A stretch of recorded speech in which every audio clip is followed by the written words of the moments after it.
चलिए आज फिर से महत्वपूर्ण क्वेश्चनों के सीरीज के दूसरे दिन फिर चर्चा करते हैं। कुछ और महत्वपूर्ण क्वेश्चन है जो एग्ज़ाम के दृष्टिकोण से बहुत ही महत्वपूर्ण है और ये सभी प्रश्न द्विघात बहुपद से ही लिए गए हैं, यानी बहुपद अध्याय 2 के 10वीं वर्ग के सभी प्रश्न लिए गए हैं जो इससे पहले पूछे जा चुके हैं और पूछने की संभावना है 2023 में। कहता किसी द्विघात बहुपद के शून्यक -2 और -5 है तो बहुपद ज्ञात करें। शून्य का मतलब होता है एक अल्फ़ा का मान दिया हुआ है -2 और दूसरा बीटा का मान दिया हुआ है -5। ये दिया हुआ शून्य का मतलब। इसका मतलब -2 इस तरफ आ जाएगा तो क्या आ जाएगा आपका +2 आ जाएगा और बीटा का मान आ जाएगा -5 है तो इस तरफ आ जाएगा +5। ये अल्फ़ा और बीटा किसी भी द्विघात समीकरण में x को जो मान होता है उसी को कहते हैं, यानी कि x का वैल्यू एक बार तो x + 2 आ जाएगा एक द्विघात बहुपद, दूसरा आ जाएगा x + 5। ठीक है, यानी किसी द्विघात बहुपद का शून्यक अतः बहुपद के दो गुणनखंड x + 2 और x + 5 है। इसका मतलब है इन दोनों को गुना करने पर आपका क्या आ जाएगा x + 2 और x + 5 को अगर हम गुना करेंगे तो आपका आ जाएगा 0, क्योंकि यही दो गुणनखंड अंतिम में आता है। तो फिर लास्ट में ये x का एक वैल्यू कराता है, दूसरा y का वैल्यू, एक को अल्फ़ा कहते हैं और दूसरा को बीटा। ठीक इससे पहले बताए गए सभी प्रश्नों का ये व्युत्क्रम है। ठीक है, तो x को इससे मल्टीप्लाई करेंगे, x + 5 से एक बार मल्टीप्लाई कर, एक बार +2 को x + 5 से मल्टीप्लाई करेंगे = आपका आ जाएगा 0। x को x से मल्टीप्लाई करेंगे तो x², x को 5 से मल्टीप्लाई करेंगे 5x, 2 को x से मल्टीप्लाई 2x, 2 को 5 से मल्टीप्लाई करेंगे 10 = 0। अब देखिए x² + 5 2 आ जाएगा आपका 7x + 10 = 0। तो ये कहलाएगा आपका द्विघात बहुपद, जो बहुपद। अतः बहुपद बराबर आपका आ गया, अतः बहुपद बराबर आ गया x² + 7x + 10 = 0। कोई दिक्कत नहीं। इस प्रश्न को एक और तरीके से हल करते हैं, जरा ध्यान दीजिएगा। फॉर्मूला के आधार पर, यानी शून्यकों का योग पहले निकाल लेंगे। शून्यकों का योग बराबर -2 + -5 आ जाएगा। तो -2 + -5 आ गया -7। दूसरा निकाल लेंगे हम पहले शून्यकों का गुणनफल। शून्यकों का गुणनफल बराबर -2 × -5 आएगा, माइनस आ जाएगा +2 × 5 आ जाएगा 10। इसलिए बहुपद बराबर होता है एक फार्मूला x² - शून्यकों का योग, शून्यकों का योग अब प्लस शून्यकों का गुणनफल, शून्यकों का गुणनफल बराबर क्या आ जाएगा 0। शून्यकों का योग आ गया आपका -5 से -7 × x अब प्लस शून्यकों का गुणनफल है 10 = 0।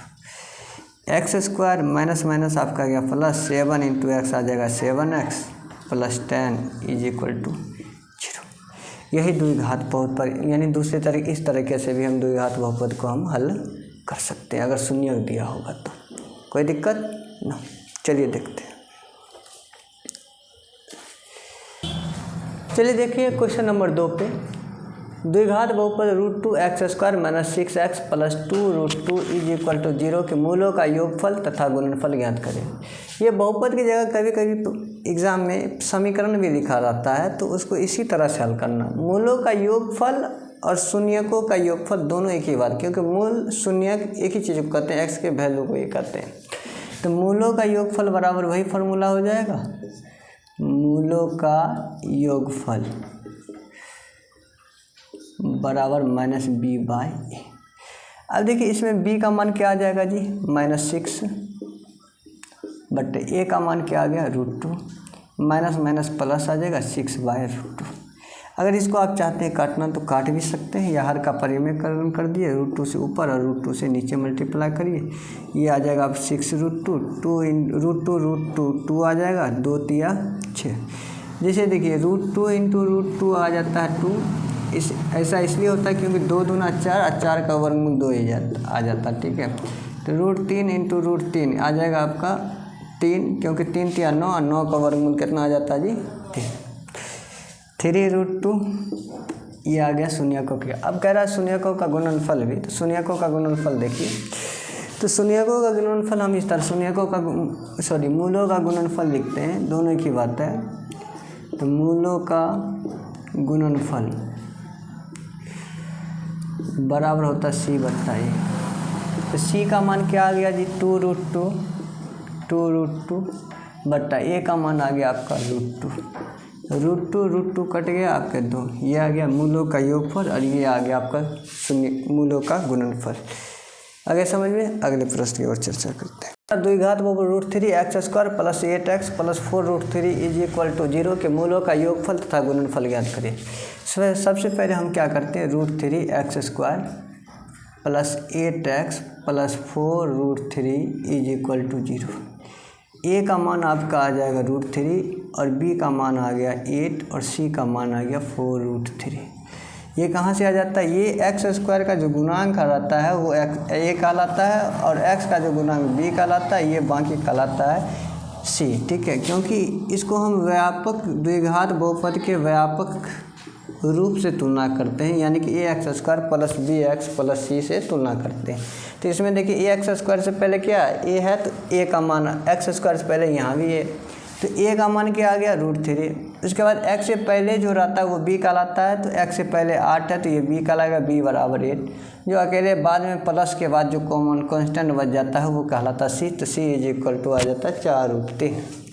कहता है मूलों का योगफल ज्ञात करें, तो मूलों का योगफल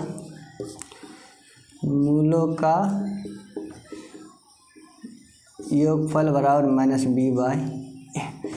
तो -b का मान क्या है जी -8/a का मान क्या है √3। और हर का परिमेयकरण करना चाहते हैं तो आप कर सकते हैं। तो -a√3 बट्टा √3 को √3 से मल्टीप्लाई करेंगे तो आ जाएगा आपका 3। अब शून्यकों का गुणनफल निकालिए।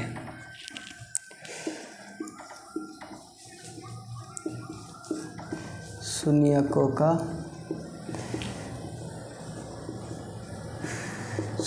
का गुणनफल बराबर होता है C/A। तो C का मान क्या है जी 4√3, तो 4√3 बट्टा A का मान क्या है जी √3 कट गया, बच गया 4, ये हो गया आंसर। ये शून्यकों का योगफल हो गया और वो हो गया शून्यकों का गुणनफल।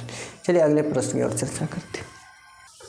चलिए अगले सवाल की ओर देखते हैं। द्विघात बहुपद -3x² + 4x + 5 = 0 के मूलों का योगफल ज्ञात करना। तो दिया हुआ आपका -3x² + 4x + 5 = 0। द्विघात समीकरण का व्यापक रूप होता है ax² + bx + c = 0। x² से जो पहले रहता है वो कहलाता है a, यहाँ x² से पहले -3 है तो a का मान आ गया आपका -3। x से जो पहले है वो b है, यानी x से पहले यहाँ 4 है तो b का मान आपका आ गया 4। जो आगे जो बच जाता है वो कांस्टेंट कहलाता है, यानी c कहलाता है, तो c का मान आपका आ गया 5। तो मूलों का योगफल निकालने कहा जा रहा है। तो मूलों का योगफल बराबर होता है -b/a। -b का मान कितना है जी 4, अब बट्टा a का मान है -3, माइनस कट गया, ये आ गया 4/, ये आ गया आंसर। कोई दिक्कत? चलिए अगले सवाल, क्वेश्चन नंबर 5। यदि अल्फ़ा और बीटा द्विघात बहुपद ax² + bx + c के शून्यक हो तो α² + β² का मान ज्ञात करें। तो दिया हुआ आपका ax² + bx + c ये बहुपद दिया हुआ है, तो हमें कह रहा है कि α² + β² का मान ज्ञात करें। तो अब देखिए α² + β² को हम लिख सकते हैं α + बीटा का होल स्क्वायर -2 × अल्फ़ा बीटा, ये भी होता है एक फार्मूला। तो α + बीटा का मान होता है -b/a minus B by A इसका whole square plus alpha into beta का मान होता है C by A, beta into by A तो सी बाई ए लिखिए। अब देखिए ए स्क्वायर और ए में आप कुछ एलसीएम लीजिएगा तो क्या आ जाएगा आपका ए स्क्वायर से इसमें भाग दीजिएगा, भागफल एक को बी स्क्वायर से गुना करिएगा तो आपका आ गया बी स्क्वायर। ए से ए स्क्वायर में भाग दीजिएगा, जैसे देखिए ए स्क्वायर में ए से भाग दीजिएगा तो एक ए और एक ए कट गया, आपका बच गया ए को 2c से गुना करिएगा तो 2ac आ जाएगा। ये आपका कहलाया alpha square plus beta square का वैल्यू। और इसे आप ऑब्जेक्टिव के तौर पर भी याद कर लें, एग्ज़ाम में कभी कभी ये डायरेक्ट ऑब्जेक्टिव में आ जाता है, ठीक है। चलिए अगले प्रश्न की ओर चर्चा करते हैं। यदि अल्फ़ा और बीटा द्विघात बहुपद x square plus x plus 1 के शून्यक हो तो alpha square plus beta square का मान ज्ञात करें। इसको भी फार्मूला के आधार पर ही ज्ञात किया जा सकता है। चलिए देखते हैं, x square plus 1 is equal to आपका क्या दिया हुआ 0। मान कह रहा है ज्ञात करके alpha square plus beta square. तो alpha square plus beta square बराबर हो जाएगा आपका अल्फ़ा प्लस बीटा का होल स्क्वायर लिखिएगा -2 इंटू अल्फ़ा बीटा। ऐसा हम इसलिए लिख सकते हैं कि यहाँ देखिए alpha square plus beta square plus 2 alpha beta जोड़ भी सकते हैं और -2 अल्फ़ा बीटा घटा भी सकते हैं। तो A square plus B square plus 2ab बराबर क्या होता है ए प्लस बी का होल स्क्वायर, यानी अल्फ़ा प्लस बीटा का whole square -2 alpha into beta. आगे समझ में ये चीज़ कहाँ से आया है, तो अल्फ़ा प्लस बीटा बराबर आता है -b बाई ए, तो यहाँ पर लिखे -b बाई ए इसका होल स्क्वायर, अब -2 इंटू अल्फ़ा बीटा का मान क्या आता है c बाई ए।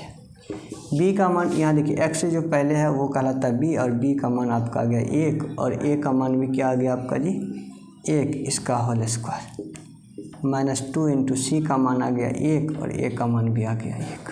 कोई दिक्कत, -1 का होल स्क्वायर +1 आ जाएगा, ये 1 का होल स्क्वायर 1 आ जाएगा, -2 एकम 2 नीचे कुछ नहीं है, क्या आ जाएगा आपका 1 नीचे में रहे नहीं रहे उससे कोई फर्क, 1 -2 आ जाएगा, 2 में से 1 घटेगा -1, ये हो गया आपका आंसर। आगे चलिए अगले प्रश्न की ओर चर्चा करते हैं। यदि अल्फ़ा और बीटा द्विघात बहुपद एक्स स्क्वायर -7x प्लस के शून्यक है और अल्फ़ा माइनस बीटा बराबर 1 हो तो के का मान ज्ञात करें। चलिए देखते हैं इसका मान क्या। अल्फ़ा माइनस बीटा बराबर आपका क्या दिया हुआ है 1, इसको हम समीकरण फर्स्ट मान लेते हैं। एक्स स्क्वायर -7x प्लस के इज इक्वल टू 0।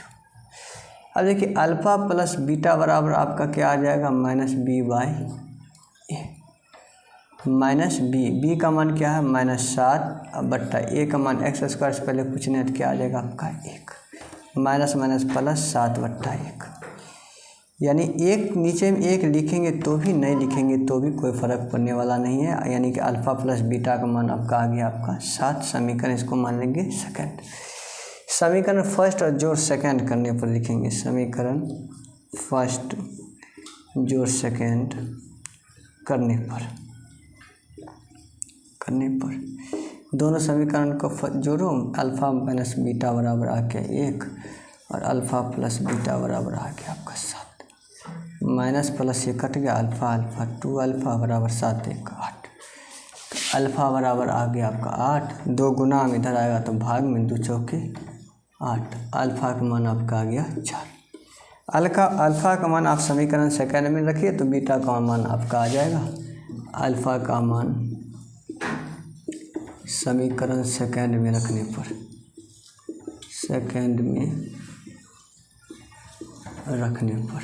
तो सेकंड क्या है अल्फ़ा प्लस बीटा बराबर क्या आ गया जी 7, अल्फ़ा का मान यहाँ पर रखिए 4 और प्लस बीटा बराबर कितना आ जाएगा 7, बीटा बराबर 7, 4 प्लस में इधर आएगा तो 7 में 4 घटेगा कितना बचेगा 3, बीटा का मान कितना आ गया 3।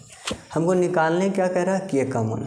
अब देखिए अल्फ़ा इंटू बीटा निकालिए, अल्फ़ा इंटू बीटा, अल्फ़ा का मान आप क्या आ गया 4 और बीटा का मान आ गया 3, तो 4 पे कितना आ जाएगा 12, अल्फ़ा इंटू बीटा बराबर होता है सी बट्टा ए, सी की जगह के है के बट्टे ए की जगह कुछ नहीं है तो क्या आ जी आपका 1, नीचे में 1 है, 1 उधर चले जाएगा, भाग में उधर जाएगा तो गुना में आ जाए तो 12 गुना 1 12, यानी के। अगर